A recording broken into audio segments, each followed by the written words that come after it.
Welcome you all to the last lecture on strain energy principles. We have seen a series of lectures based on strain energy concept. Also, we have seen many example problems.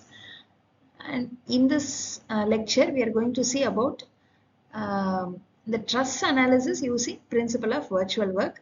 In the last lecture, we have seen beam. We have found out the deflection in beam using principle of virtual work.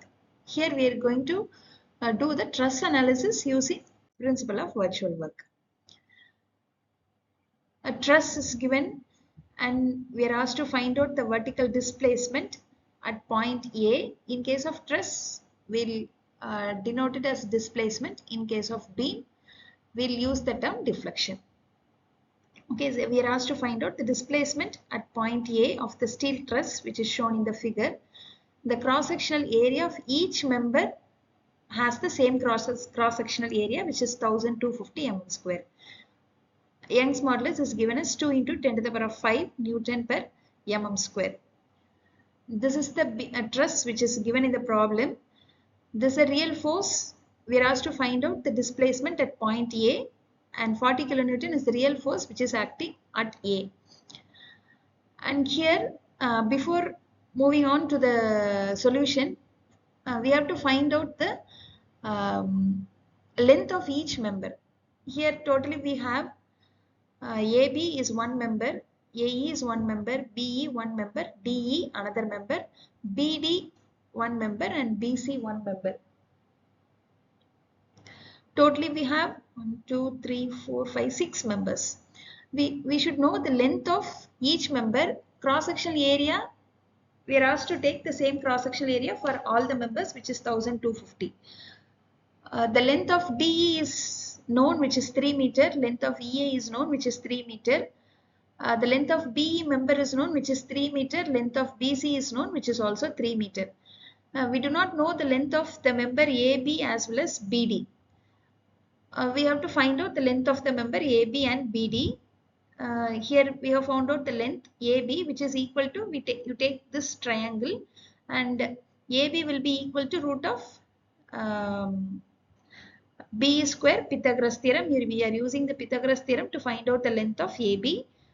AB will be equal to root of B square plus AE square. BE is 3 meter, AE is also 3 meter. Substituted.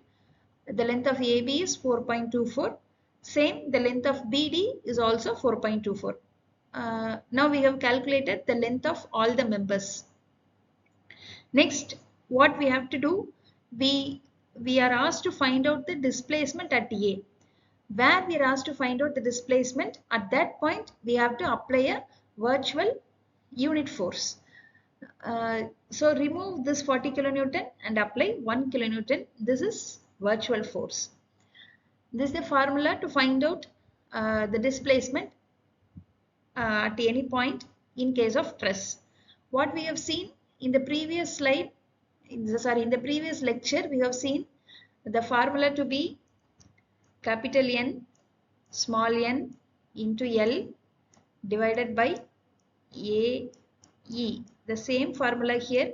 Instead of small n, we have used K here. Instead of capital N, we have used F here. That is, this N is due to the virtual force, and this is due to the capital N is due to the real force. And this term K delta T into L, this is for temperature effect. If any conditions related to temperature effect is given in the problem, this term has to be added along with this term.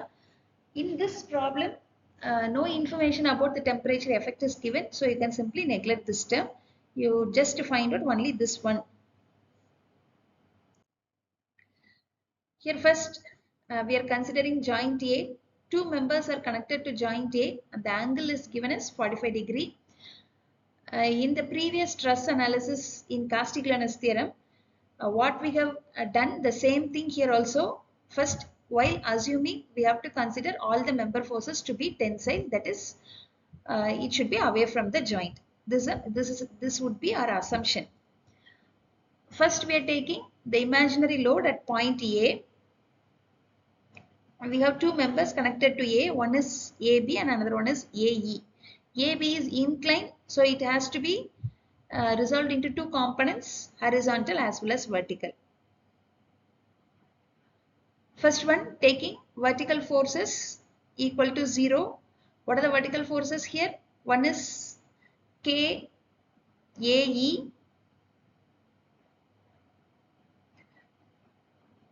Vertical forces. We have two vertical forces.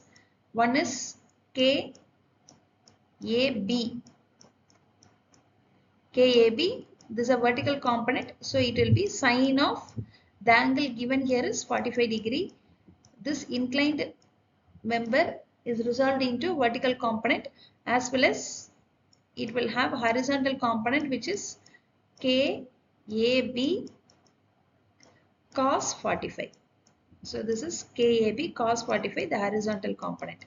First we are taking the vertical summation of vertical forces to be 0. Two vertical forces are acting, one in the upward direction, another one is in the downward direction. The upward direction is taken as positive, which is KAB sin 45. In the downward direction, we have 1 kilonewton force. Since it is acting in the downward direction, it is taken as minus 1, which is equal to 0. From this, we can find out KAB. Since it is positive, we have taken it as tensile. Next one is summation of horizontal forces equal to 0. Here we have two horizontal force. One is KAE, another one is KAB cos 45. Both are in the same direction, so you can give positive sign for both, which is equal to 0. From here, find out KAE. It is minus 1 kilonewton. The minus represents compression. Next, we are taking joint E. Three members are connected to joint E. One is EA, this is A, one is EA, another one is EB, and the third one is EB. First here also we are taking summation vertical force is equal to 0. We have only one vertical force which is KEB which is equal to 0. And taking horizontal forces, we have two horizontal force both in opposite directions. So have plus sign for KED and minus sign for KEA. KED minus KAE equal to 0. From here KED will be equal to KAE. AE value we have already found out, which is minus 1. So this also compression. Next, taking joint B. Four members are connected to joint B. One is BC, another one is BD, the third member is BE, fourth member is BA. Summation of vertical force is equal to 0. All the inclined members should be resolved into horizontal as well as vertical components. First we are taking vertical components. We have three vertical components. One is KBE, another one is KBD sin 45, another one will be KBA sin 45. All the vertical forces are in downward direction. For all, you can give either positive sign or negative sign, which is equal to 0. From here, finding out KBD to be minus 1.414 kilonewton. The minus indicates it is a compressive force. Next, taking horizontal forces to be 0, we have KBC, KBD cos 45. KBD cos 45 will be acting in this direction. KBA cos 45 will be acting in this direction. Here KBD cos 45 and KBC are in one direction. For that both positive sign. Since KBA acts in the opposite direction, it is minus KBA cos 45, which is equal to 0.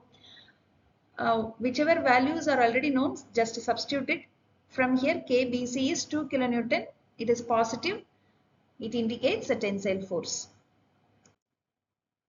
After finding out all the member forces due to the virtual load, just form a table, write all the members.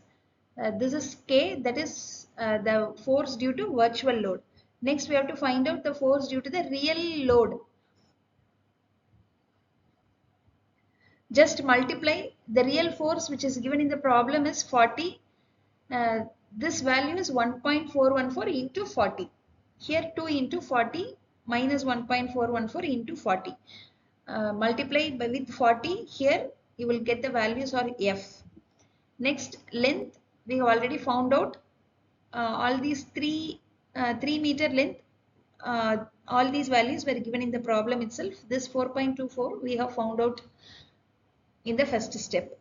The next thing is you have to multiply all the values K, F, L. Multiplying these three values will get this value. Same way we have to do it for all the members. Then add all these values. The summation of the values will be 1398.18 kilonewton meter. Converting it into Newton mm, so it will be 10 power 6. As per virtual work, the displacement is summation of KFL by AE. Summation of this is found out here. Substitute the value.